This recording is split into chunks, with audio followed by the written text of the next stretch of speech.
नमस्कार दोस्तों, मैं डॉक्टर अनंत मणि त्रिवेदी, मानव भारती, देहरादून, उत्तराखंड से आज एक नए विषय के साथ आए हैं।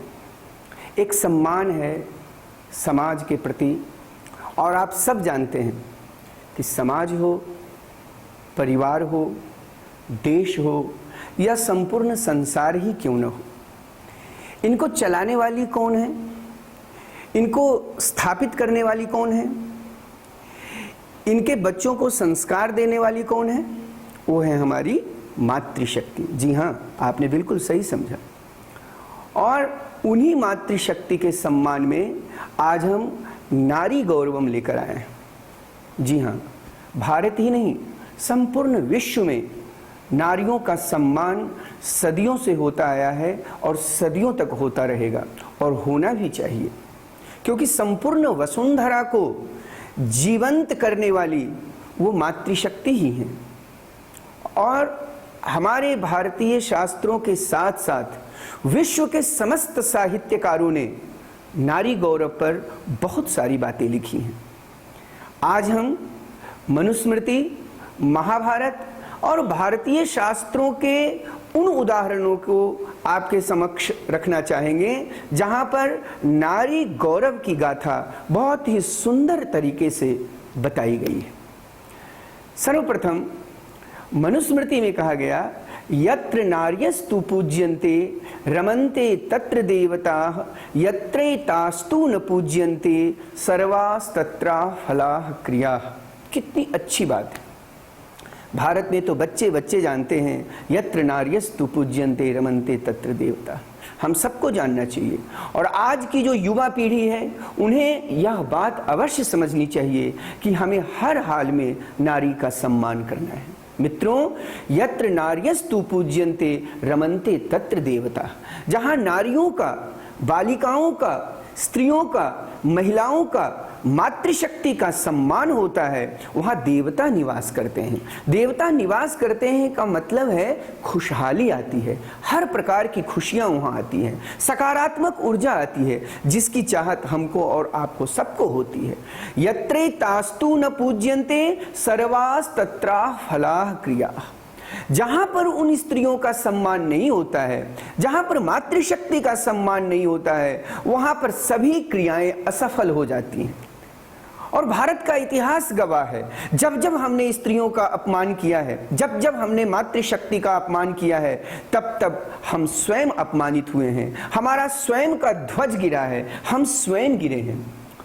तो आज के युवा पीढ़ी के साथ साथ इस वसुंधरा के समस्त पुत्रों से मैं निवेदन करना चाहूंगा कि आप जहां भी रहें, जिस स्थिति में भी रहें, समस्त मातृशक्ति का, अपनी बहनों का, माताओं का सम्मान करें, हृदय से सम्मान करें। आप देखें, आपके जीवन में हमेशा खुशहाली आएगी।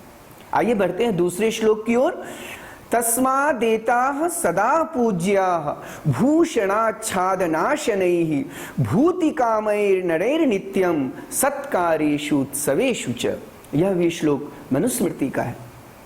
तस्मादेताः सदा पूज्या, हमेशा मातृशक्ति का सम्मान कीजिए। पूज्या का मतलब है ये नहीं कि किसी महिला को हमने बैठा दिया और उनकी पूजा की, जी नहीं। पूज्या का मतलब है उनका सम्मान करना, दिल से सम्मान करना।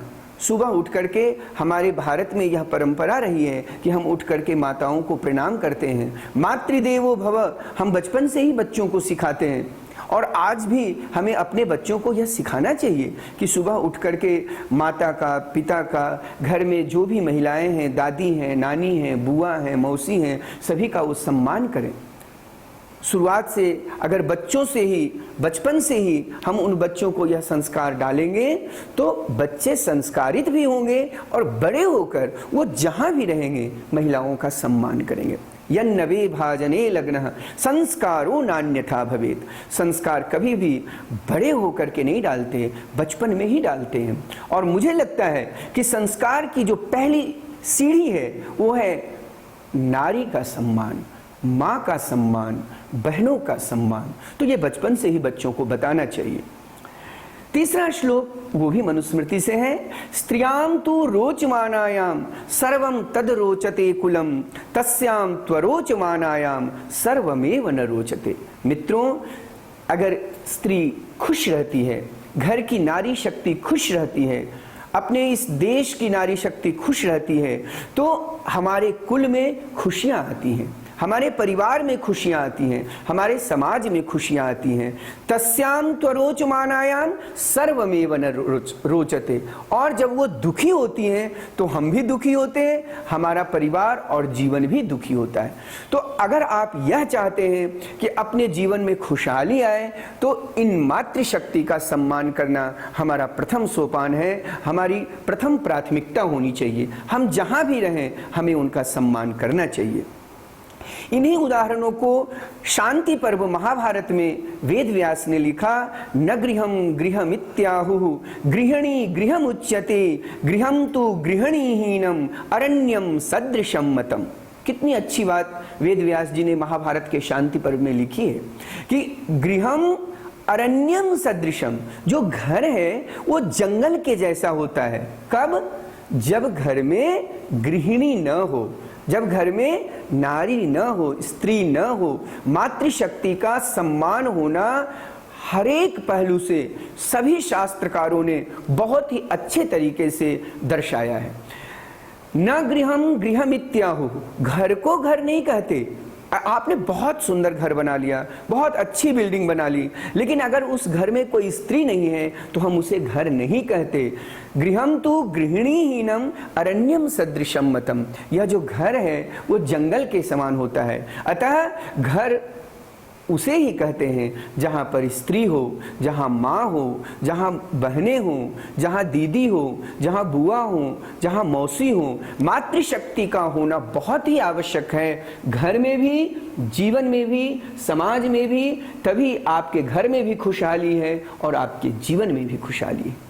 इन्हीं बातों को आगे बढ़ाते हुए महाभारत के शांति पर्व में ही वेद व्यास ने कहा कि नास्ति भार्या समो बंधुर नास्ति भार्या समागति नास्ति भार्या समो लोके सहायो धर्म संग्रह। हमारे जीवन के जितने भी कर्तव्य हैं, हमारे जीवन के जितने भी धर्म हैं, उन समस्त धर्मों को तभी हम कर सकते हैं जब घर में स्त्री है, जब घर में माँ है, जब घर में पत्नी है। क्योंकि उनके बिना कोई भी धर्म हमारे भारतीय परंपरा में अपूर्ण माना गया है। तो मेरा विश्लेषण का तात्पर्य यह है कि आप अपने घर के साथ साथ समाज के सभी संवर्गों में मातृशक्ति का सम्मान करें, नारी का सम्मान करें। चाहे वो नारी जिस रूप में भी हो, आप उनका सम्मान करें ही, ऐसा ही हमारा शास्त्र कहता है। इससे उनकी भी सुरक्षा होती है और आपकी खुशहाली भी आती है।